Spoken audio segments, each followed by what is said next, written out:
நம் கட்சியிலே எத்தனையோ தகுதியானவர்கள் எல்லாம் இருக்கின்றார்கள். அப்படியும் எனக்கு ஒரு யோசனை வந்தது. ஏன் இந்த மண்ணுக்கு சொந்தக்காரர், இந்த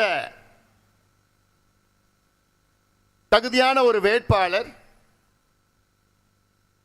இந்த மண்ணின் பிரச்சனைகளை பற்றி, மக்களின் பிரச்சனைகள் பற்றி நன்கு அறிந்தவர், அவரை ஏன் நிறுத்தி வைக்க கூடாது என்று எனக்கு ஒரு யோசனை வந்தது. ஐயாவிடம் கேட்டேன், நல்ல யோசனைப்பா அப்படின்னு ஐயா சொன்னாரு.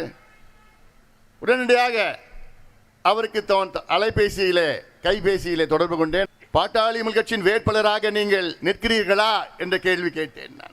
நான் கேட்டது நியாயம் தானே, சரியான கேள்வி தானே அது. அவர் ஒரு சில நொடிகளில் சிந்தித்து, நீங்க என்ன சொன்னாலும் நல்லதுக்கு தான் நீங்க சொல்லுவீங்க, நீங்க சொன்னா நிச்சயமாக நான் நிற்கின்றேன்.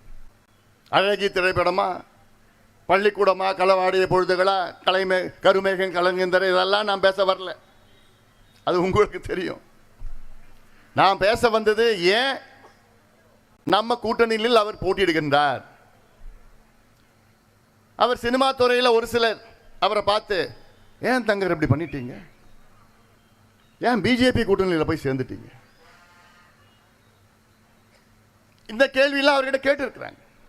என் மண்ணுக்கும் என் மக்களுக்கும் இதுவரைக்கும் ஒன்றும் செய்யலையே, மாறாக என் மண்ணையும் மக்களையும் நாசப்படுத்திட்டு இருக்கிறாங்களே, அவங்களை இனி நம்பி பிரயோஜனம் கிடையாது. அதனால தான் நான் பாட்டாளி மக்கள் கட்சி சார்பிலே என் தொகுதியிலே என் மக்களுக்காக சேவை செய்ய நான் வந்திருக்கின்றேன் என்று பதில் அளித்திருக்கின்றார் தங்கர் பச்சான் அவர்கள்.